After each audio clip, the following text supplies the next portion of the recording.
एक समूह के बच्चे एक धुंधले पुल के पास गायब हो जाते हैं और सालों बाद एक उत्तरजीवी उनके अंधेरे, फंसी हुई किस्मत को उजागर करता है। यह एक धुंधली दिन की बात है, अक्टूबर के आखिर में, जब एक स्कूल ट्रिप एक दुस्वप्न में बदल गई। ओकवुड एलिमेंटरी स्कूल के 5वीं कक्षा के बच्चों का एक समूह उस सुबह यात्रा पर निकला था। हंसते खेलते और आपस में बातें करते हुए, यह अनजान होते हुए कि वे एक ऐसी जगह पर कदम रखने जा रहे थे जहां से कोई भी कभी बच नहीं पाएगा। कक्षा एक पुराना, सुनसान पुल देखने के लिए जा रही थी, जो विलो क्रीक कस्बे के बाहर स्थित था। ये जगह स्थानीय किंवदंतियों से घिरी हुई थी। ये कहा जाता था कि यह भूतिया, शापित या यहाँ तक कि किसी अन्य दुनिया का द्वार है। लेकिन बच्चों और उनके शिक्षकों के लिए ये कुछ नहीं था, बस एक ऐतिहासिक पाठ का एक आदर्श स्थल। जब वे पुल को पार कर रहे थे, धुंध घना होकर आ गई। जैसे ही वे दूसरी ओर पहुंचे, केवल शिक्षक और कुछ छात्र ही दिखाई दे रहे थे। बाकी बच्चे बिना किसी आवाज और बिना किसी निशान के धुंध में गायब हो गए थे। विवेचनाओं और अनगिनत सिद्धांतों के बावजूद बच्चों का कुछ भी पता नहीं चला। सालों बीत गए और विलो क्रीक का कस्बा आगे बढ़ गया, लेकिन लापता बच्चों का रहस्य स्थानीय लोगों को सता रहा था। धुंध से ढका पुल अब बचने वाली जगह बन गया था, और उसकी काली इतिहास ने कस्बे के भूले हुए अतीत में जगह बना ली थी। ये तब तक था जब तक अजीब घटनाएं शुरू नहीं हुई। सारा ग्रीन एक बच्ची थी जब उसकी कक्षा ने उस पुल का दौरा किया था।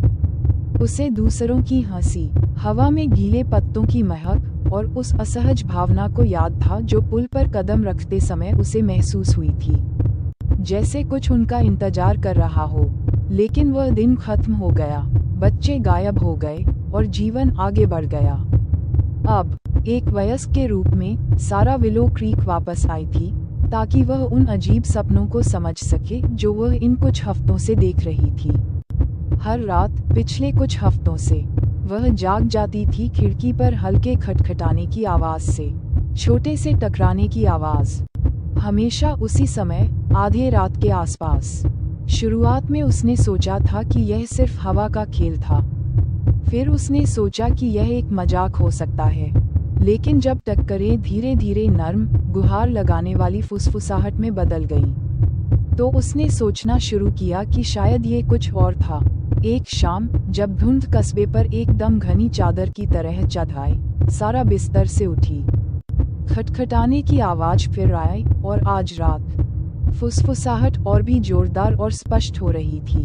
हमारे साथ आओ, सारा। उसका दिल तेजी से धड़कने लगा। वह बिस्तर से उठी, उसके पैर कांप रहे थे, और वह खिड़की की ओर बढ़ी। कांच के माध्यम से उसने उन्हें देखा, सफेद कपड़े पहने छोटे रूप, जो बच्चों से बड़े नहीं थे, धुंध के पार खड़े थे। उनके सिर उसकी ओर मुड़े थे, उनकी आंखें रात की तरह काली थीं।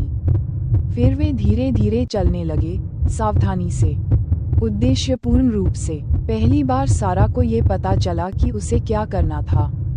धुंध घनी थी। जैसे ही सारा पुल की ओर बढ़ी, कस्बा घना और शांत था, जैसे पूरी हवा अपनी सांस रोककर खड़ी थी। सफेद कपड़ों में खड़ी आकृतियां उसे मार्गदर्शन कर रही थीं, कभी नहीं बोलते हुए, लेकिन हमेशा अपनी मौन उपस्थिति से उसे आगे बढ़ने के लिए संकेत देती हुई। ये पुल पर पिछले 2 दशकों में गायब बच्चों की कोई झलक नहीं थी। अब, जैसे ही वह पुल के सामने खड़ी थी, उसे उसके इतिहास का भारी बोझ महसूस हुआ। पुल अब पहले जैसा नहीं था। लकड़ी कई जगहों पर सड़ चुकी थी, और लोहे की रेलिंग जंग से जकड़ी और तीखी हो गई थी। वहां बच्चों का कोई संकेत नहीं था, बस वही घना धुंध था, जो उसके फेफड़ों में समा रहा था और उसकी दृष्टि को धुंधला कर रहा था। तुम कहाँ हो? सारा ने धुंध में फुसफुसाते हुए कहा। उसकी आवाज कांप रही थी। कोई जवाब नहीं आया। इसके बजाय उसने अपने पीछे हल्के, तीव्र कदमों की आवाज सुनी। वह मुड़ी, लेकिन कोई नहीं था। धुंध थोड़ी देर के लिए अलग हुई, और उसने देखा एक संकरी, घुमावदार रास्ता जो पुल के पार जंगल की ओर जाता था। सोचे बिना सारा ने उसका पालन किया। उसके कदम अपनी इच्छा से चल रहे थे, जैसे कुछ और उसे मार्गदर्शन कर रहा हो। उसका सांस धीमे और उथले हो रहे थे, जैसे वह जंगल के अंदर और गहरी हो गई।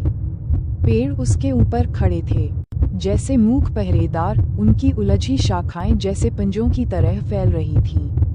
वह एक खुले स्थान में पहुंची, और वहां वे थे, दर्जनों बच्चे, सभी खड़े हुए, उनके चेहरे पीले और अभिव्यक्तिहीन। उनके कपड़े फटे और पुराने थे। उनकी आंखें चौड़ी और स्थिर थीं, जैसे वे वर्षों से दिन की रोशनी से वंचित रहे हों। सारा का दिल एक झटका खा गया। वे वही बच्चे थे जो पुल से गायब हो गए थे, लेकिन वे अलग थे। उनकी आंखें खाली थीं, जिनमें कोई गर्मी या जीवन नहीं था। तुम्हारे साथ क्या हुआ? सारा ने फुसफुसाया, उसकी आवाज टूटने लगी। सामने खड़ी एक छोटी आकृति ने कदम बढ़ाया। एक लड़की जिसकी काली लंबी बाल और सफेद ड्रेस थी।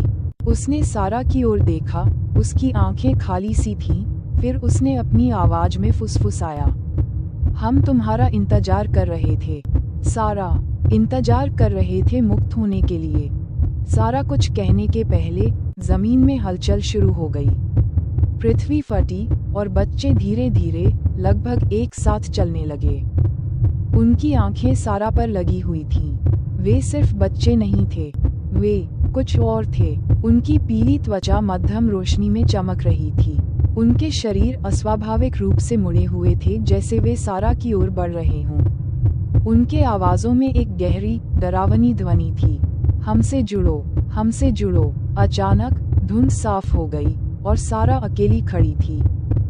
बच्चे गायब हो गए थे और पुल अब पीछे केवल एक धुंधला आकार था। जंगल फिर से शांत हो गया था, लेकिन हवा भारी महसूस हो रही थी, जैसे कुछ बदल चुका हो। उसने सच्चाई जान ली, बच्चे कभी नहीं गए थे। वे एक अन्य संसार में फंसे थे, पुल द्वारा एक प्राचीन और काले बल से बांधे हुए थे, जिन्होंने उन्हें उसी क्षण पकड़ लिया जब वे पार हुए। पुल एक द्वार था और बच्चे उसके रखवाले थे। बाहर निकलने के लिए किसी और को उनका स्थान लेना पड़ता था। और अब उसकी बारी थी। जब सारा कस्बे की ओर वापस मुड़ी, तो हवा में पहली बार सच्ची ठंडक महसूस हुई। फुसफुसाहट फिर से शुरू हो गई, लेकिन इस बार वे खिड़की से नहीं आईं। वे उसके अपने दिमाग से आईं। हमसे जुड़ो, सारा, घर आओ। खिड़की पर खटखटाने की आवाज कभी नहीं रुकेगी।